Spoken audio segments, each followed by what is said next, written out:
Ramita recording studio Chakri बाजार। कांवरिया लचके रे चले बम बचके रे, कांवरिया लचके रे, कांवरिया लचके रे चले बम बचके रे, कांवरिया लचके रे। बाला महड गरिया चल के लग गरिया, बाला महड गरिया चल के लग गरिया, आगे बाटे हचके रे, कांवरिया लचके रे चलाए बम बचके रे। बोला बोला देवघर वाले बाबा की।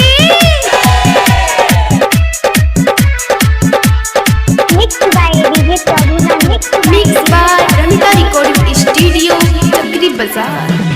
बोल बम बोलत रह, दुखवा हो जाई दूर हो, बाबा के करब तू मन से पूजैया तो श्रद्धा जाई तोहर पूरा हो, पूरा हो, पूरा हो।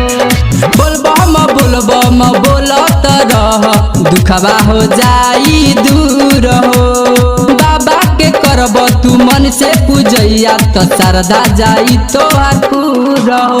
बाला महड गरिया चल के लग गरिया, आगे बाटे हचके रे, कांवरिया लचके रे चले बम बचके रे, कांवरिया लचके रे।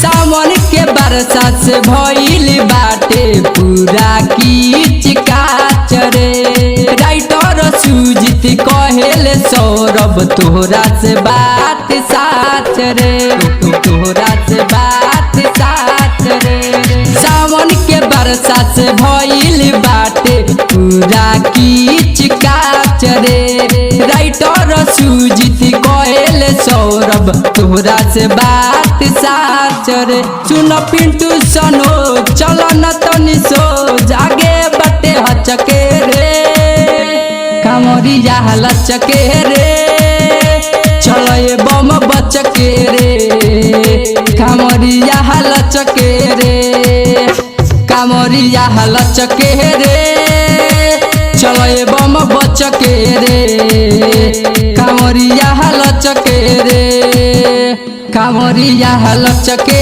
रे चले बम बचके रे, कांवरिया लचके रे। बाला महड गरिया चल के लग गरिया, आगे बाटे हचके रे, कांवरिया लचके रे चले बम बचके रे, कांवरिया लचके रे।